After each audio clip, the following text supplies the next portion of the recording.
سرگزشت ایک کمسن سپاہی سالار کی، جو ایک مظلوم بہن کی پکار پر ہندو راجاؤں پر چڑھ دوڑا۔ تاریخ اسلام کے اس جرنیل نے بہادری، شجاعت اور قوت ایمانی سے نہ صرف سندھ کو فتح کیا بلکہ اپنے حسن سلوک سے وادی سندھ کو اسلام کے نور سے منور کر دیا۔ توحید پہ جان نشاور کرنے والے اس سپاہی کی کہانی شروع کرنے سے پہلے آپ سے گزارش ہے کہ ہمارے چینل گلوبل نالج کو سبسکرائب کریں اور گھنٹی کے بٹن کو ضرور پریس کریں تاکہ ہماری ہر آنے والی ویڈیو آپ تک بآسانی پہنچ سکے۔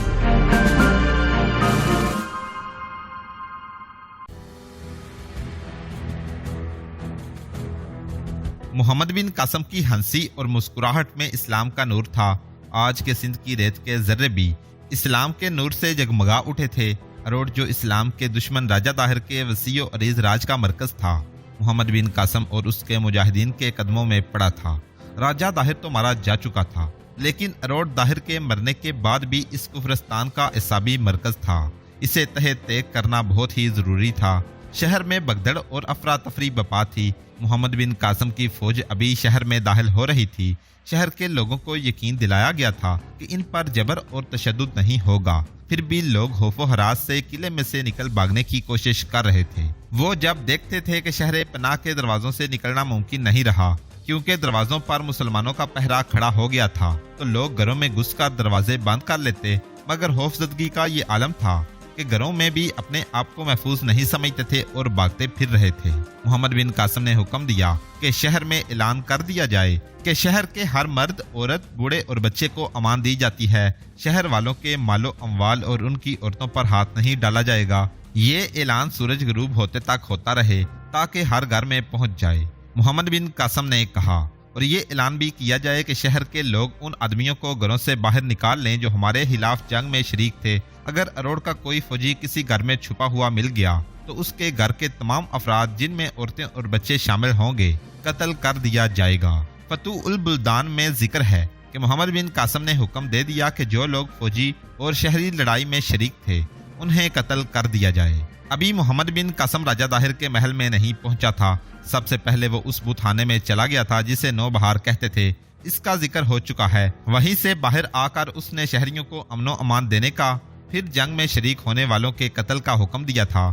پھر وہ آہستہ آہستہ اروڑ کے محل کی طرف چل پڑا۔ اسے اطمینان تھا کہ اس کے احکام پر عمل ہو رہا ہے اور فوج کا ہر فرد اپنے فرائض سر انجام دے رہا ہے۔ ایسا کوئی خطرہ نہیں تھا کہ فوج کے بعض آدمی چوری چھپے احکام کی خلاف ورزی کر رہے ہوں گے، گھروں میں داخل ہو کر لوگوں کو پریشان کر رہے ہوں گے۔ اگر مجاہدین کو اس قسم کا لالچ ہوتا تو وہ اتنی فتوحات بھی حاصل نہ کر سکتے۔ ان فوجیوں اور شہریوں کی پکڑ دکڑ شروع ہو گئی جو اروڑ کے دفاع میں لڑے تھے۔ ان کے ہاتھوں متعدد مجاہدین شہید اور زخمی ہوئے تھے۔ محمد بن قاسم گھوڑے پر سوار ادھر ادھر دیکھتا جا رہا تھا۔ اس کے پیچھے پیچھے محافظوں کے گھوڑے تھے اور 4 قاصد بھی گھوڑوں پر سوار ساتھ ساتھ جا رہے تھے۔ ایک ترجمان بھی ساتھ تھا جو عربی اور سندھی زبانیں روانی سے بولتا تھا۔ ایک بڑھیا سامنے سے آتی نظر آئی۔ اس کا حال حلیہ بتا رہا تھا کہ مجذوب ہے۔ اس نے سر پر رومال باندھ رکھا تھا۔ اس کے سفید بال رومال سے باہر لٹک رہے تھے۔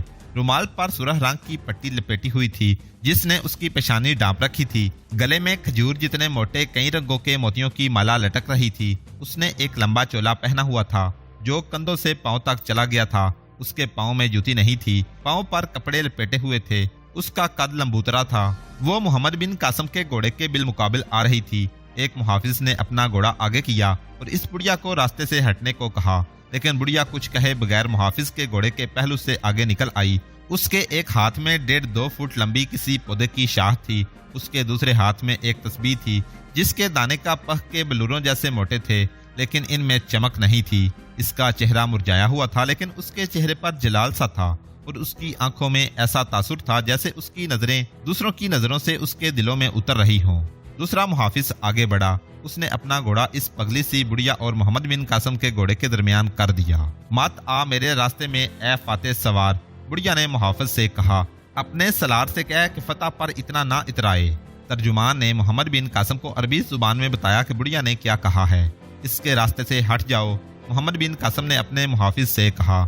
मुहाफिज ने अपना घोड़ा हटा लिया तो बुढ़िया मोहम्मद बिन कासम के करीब आ गई। एक घोड़सवार घोड़ा दौड़ाता आया और मोहम्मद बिन कासम के करीब आकर घोड़ा रोका। वो शुबान सकफी था। इब्ने कासम, शुबान सकफी ने कहा, क्या तुम जान चुके हो कि ये बुढ़िया कौन है? अभी नहीं शुबान, ये जादूगरनी है। शुबान ने कहा, इसके मुतल्लक मुझे मुकामी लोगों ने बताया है कि इसने लोगों और राजा दाहिर के बेटे गोपी को बताया था कि राजा दाहिर मारा जा चुका है। कहते हैं कि इसने अपने जादू के जरिए मालूम किया था कि राजा दाहिर जिंदा नहीं। क्या तेरा जादू इन जिंदा लोगों को देख सकता है जिन्हें तेरी नजरें नहीं देख सकती? मोहम्मद बिन कासम ने बूढ़ी जादूगरनी से पूछा, क्या तू मेरे हाथ में ये डाली नहीं देख रहा? जादूगरनी ने कहा, ये सुरह मरच के पौधे की डाली है जो राजा दाहिर की सल्तनत में कहीं नहीं मिलेगी। ये पौधा यहाँ नहीं उगता। क्या तू बता सकता है कि ये मेरे हाथ में कहाँ से आ गया है? नहीं, मोहम्मद बिन कासम ने जवाब दिया। तू नहीं बता सकेगा, जादूगरनी ने कहा। तुझे सिर्फ किले और फौजें नजर आती हैं। तू सिर्फ फतह और शिकस्त को समझता है। तुझे ये मालूम नहीं कि तेरा कल का दिन कैसा होगा, तेरी जिंदगी का सूरज तुलू होगा या नहीं, तू नहीं जानता। मैं सिर्फ ये जानता हूँ कि आज का दिन अपने उन फराइज की अदायगी में गुजरे जो खुदा ने मेरे सुपुर्द किए हैं, मोहम्मद बिन कासम ने कहा। और जब मैं खुदा के सामने जाऊं तो मैं ये कह सकूं कि मैंने अपने फराइज से आंखें नहीं फेरी। मोहम्मद बिन कासम ने इस औरत के साथ जो मजजूब और पागल लगती थी इतनी संजीदगी से इसलिए बात की थी कि उनके बोलने के अंदाज और अल्फाज में ऐसा तासुर था जो गवाही देता था कि ये औरत मजजूब भी नहीं और पागल भी नहीं। क्या तू घोड़े से नहीं उतरेगा? जादूगरनी ने कहा, तू घोड़े से जरूर उतरेगा। तेरा चेहरा और तेरी आंखें बता रही हैं कि तू उन बादशाहों जैसा नहीं जो मुझ जैसों को पांव तले कुचलने वाले कपड़े पहनते हैं। मोहम्मद बिन कासम घोड़े से उतर आया। जादूगरनी ने उसके सर पर इस तरह हाथ रखा कि उसकी उंगलियां मोहम्मद बिन कासम के सर पर अंगूठा नाक की सेध में और पेशानी के दरमियान था। जादूगरनी ने मोहम्मद बिन कासम की आंखों में झांका और फौरन अपना हाथ उसके सर से हटाकर जरा पीछे हट गई। राजा दाहिर मर चुका था और सब कहते थे कि वो जिंदा है। जादूगरनी ने कहा, और तू जिंदा है लेकिन नहीं, आगे मत सुनो। वो चुप हो गई और एक तरफ चल पड़ी। मोहम्मद बिन कासम ने अपना बाजू उसके आगे करके उसे रोक लिया। मैं इससे आगे सुनूंगा, मोहम्मद बिन कासम ने कहा। तुम मुझे मेरी मौत की खबर नहीं सुनाना चाहती। तुम शायद नहीं जानती कि हम मौत को कबूल करके घरों से निकले हैं। गुजरने वाले हर लम्हे को हम जिंदगी का आखिरी लम्हा समझते हैं। मौत हमें डरा नहीं सकती। दुश्मन की कमान से निकला हुआ कोई भी तीर मेरे सीने में उतर सकता है। तुम मुझे मेरी मौत की खबर सुनाओगी तो मुझ पर कोई असर नहीं होगा। तू मैदाने जंग में नहीं मरेगा, जादूगरनी ने कहा, और तेरी उम्र लंबी भी नहीं। तेरा सितारा बहुत ऊंचा चला गया है और बड़ी तेजी से ऊंचा गया है। इसे अब टूटना है। कब? इसी उम्र में, जादूगरनी ने जवाब दिया, लेकिन इसकी रोशनी नहीं बुझेगी। मोहम्मद बिन कासम हंस पड़ा। उसके चेहरे पर जो तासुर था उसमें जरा सी भी तब्दीली ना आई। हर बादशाह और हर महाराजा चाहता है कि वो हमेशा जिंदा रहे, जादूगरनी ने कहा। सारी राया की उम्र इस अकेले को मिल जाए, लेकिन एक रोज मौत अचानक आ जाती है और वो राया की आंखों के सामने दफन हो जाता है। हमारा मजहब ऐसी बादशाही की इजाजत नहीं देता, मोहम्मद बिन कासम ने कहा। मुझे ये मालूम करने की ख्वाहिश ही नहीं कि मैं कब तक जिंदा रहूंगा। तुमने अभी आगे जाना है, जादूगरनी ने कहा, और वो चल पड़ी। मोहम्मद बिन कासम ने उसे ना रोका। मोहम्मद बिन कासम के होंठों पर मुस्कुराहट थी। मोहम्मद बिन कासम अरोड़ के महल के अहाते में दाखिल हुआ। रेगजार में इतने सरसब्ज और हसीन नहलस्तान को देखकर इसने घोड़ा रोक लिया और हर सू देखा। उसके होंठों पर जो लतीफ सी मुस्कुराहट थी वो निखर आई। यहाँ वो लोग रहते थे जो समझते थे कि मौत भी उनके हुक्म की पाबंद है, मोहम्मद बिन कासम ने कहा। किसी भी मौरख ने नहीं लिखा कि उस वक्त राजा दाहिर के खानदान के कौन कौन से अफराद महल में मौजूद थे। उसके बेटे गोपी के मुतल्लक पता चलता है कि वो अरोड़ से भाग गया था। वो अपने खानदान और मुलाजमों को भी साथ ले गया था। सिर्फ राजा दाहिर की रानी लाडी वहाँ थी। वो मोहम्मद बिन कासम के साथ किले में दाखिल हुई थी और उसे मोहम्मद बिन कासम ने कहा था कि वो महल में चली जाए। मोहम्मद बिन कासम घोड़े से उतरकर महल में दाखिल हुआ तो लाडी बाहर आ गई और मोहम्मद बिन कासम के सामने आन रुकी। क्या आपने उन तमाम लोगों के कत्ल का हुक्म दिया है जो आपके खिलाफ जंग में शरीक थे? रानी लाडी ने मोहम्मद बिन कासम से पूछा। हाँ, मोहम्मद बिन कासम ने जवाब दिया। हम सिर्फ उसी की जान बख्शी किया करते हैं जो हमारे आगे हथियार डाल देते हैं। फातेह बादशाहों का दस्तूर तो यही है, रानी लाडी ने कहा, लेकिन आपका दस्तूर ये नहीं होना चाहिए। आप तो इंसान दोस्ती का दावा किया करते हैं। अगर तुम मेरे जंगी मामलात में दखल न दो तो मेरे दिल में तुम्हारी इज्जत मौजूद रहेगी, मोहम्मद बिन कासम ने कहा। तुम अपने लोगों को बचाना चाहती हो, इन लोगों ने तुम्हारी बात भी नहीं मानी थी। उन्होंने तुम्हारा मजाक उड़ाया था और तुम पर बहुत बुरे इल्जामात लगाए थे। दोनों बातें गलत हैं, रानी लाडी ने कहा। मैं आपके जंगी मामलात में दखल नहीं दे रही, न मैं अपने आदमियों को बचाना चाहती हूँ। मैं सिर्फ ये कह रही हूँ कि इन लोगों ने इस डर से हथियार नहीं डाले थे कि आपकी फौज शहर में दाखिल हो गई तो लूट मार करेगी और किसी की इज्जत और आबरू नहीं रहने देगी। हम मफतूहा किले की फौज और लड़ने वाले शहरियों को इसलिए खत्म कर देते हैं कि वो एक जगह से भागकर दूसरी जगह पहुंच जाते हैं और वहां की फौज के साथ मिलकर उसे मजबूत बनाते हैं। मोहम्मद बिन कासम ने कहा, असल जरूरत यह है कि दुश्मन की जंगी कुव्वत को कमजोर किया जाए। मैं किसी और मकसद के लिए आपसे कह रही हूँ कि कत्ले आम का हुक्म न दें। रानी लाडी ने कहा, कोई शक नहीं कि आप मुझसे ज्यादा अकल वाले हैं।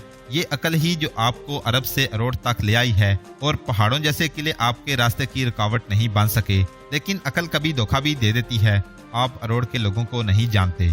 ये शहर सनत और ज़राअत का मरकज है। फौजी भी फारग वक्त में खेती बाड़ी करते हैं और इनमें कारीगर भी हैं। दूसरे लोग कारीगर भी हैं, मामार और काश्तकार भी हैं। जंगी हथियार और साजो सामान बनाने वाले भी हैं। ताजर ऐसे हैं कि उन्होंने तमाम मुल्क हिंद में तजारत फैला रखी है। ये सही है कि ये लोग भी फौज के साथ मिलकर आपके खिलाफ लड़े थे और उन्होंने अपने जाती मुलाजमों को भी आपके खिलाफ लड़ाया था और इन लोगों ने अहद किया था कि किला बगैर लड़े आपके हवाले नहीं करेंगे।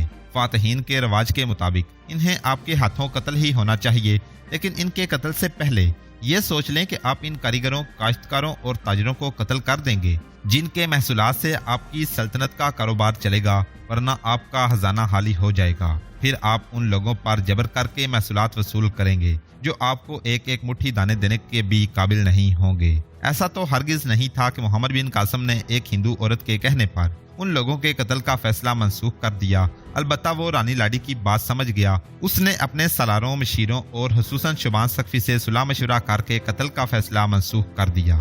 ये फैसला अरोड़ के महल में हुआ था। जब सलार और मशीर वगैरह चले गए तो एक आदमी मोहम्मद बिन कासम के पास आया और उसने अरबी जुबान में बात की। वो अधेड़ उम्र का आदमी था। खुदा की कसम, तेरी जुबान में अरब के सहरा की चाशनी है, मोहम्मद बिन कासम ने कहा, लेकिन तू हम में से नहीं, मेरे साथ आने वालों से नहीं।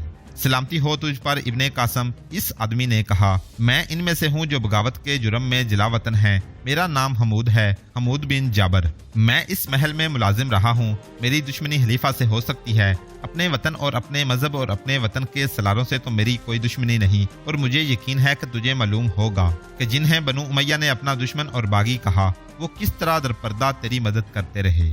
इब्ने जाबर, मोहम्मद बिन कासम ने कहा, तुम सबको अजर अल्लाह देगा। हिजाज बिन यूसुफ ने मुझे यहाँ अपनी बादशाही में नए मुल्क हासिल करने के लिए नहीं भेजा। तू जानता है कि हम यहाँ क्यों आए हैं। मैं यहाँ आया तो एक बुत के आगे कुछ लोगों को सजदे में पड़ा देखा। मैंने नजर बचाकर बुत का बाजू बांध उतार लिया। बुत को पता न चला। उस बुत की इबादत करने वालों के हाथ से किला निकल गया और उन्हें बहुत बुरी शिकस्त हुई, मगर ये लोग अभी तक इस बेजान बुत के आगे सजदे कर रहे थे। अगर मैं उन्हें ये ना बताऊं कि इबादत के लायक सिर्फ अल्लाह है और फतह और शिकस्त सिर्फ उसी के हाथ में है, तो क्या मैं गुनहगार नहीं होऊंगा? मैं अल्लाह की हुक्मरानी कायम करने के लिए गार से निकला हूँ। मैं एक बात करने आया हूँ इब्ने कासम, अमूद बिन जाबर ने कहा। तूने अरोड़ की फौज और शहर के उन लोगों को जो तेरे खिलाफ लड़े थे बख्श दिया है। क्या मैंने ठीक नहीं किया? इब्ने कासम, अमूद ने कहा। मैं तुझे यही बताने आया हूँ कि तेरा फैसला ठीक है, लेकिन इस कौम से होशियार रहना। इनके जिस्मों को कत्ल ना करना। इनके जिस्मों के अंदर जो इंसान हैं उन्हें कत्ल होना चाहिए।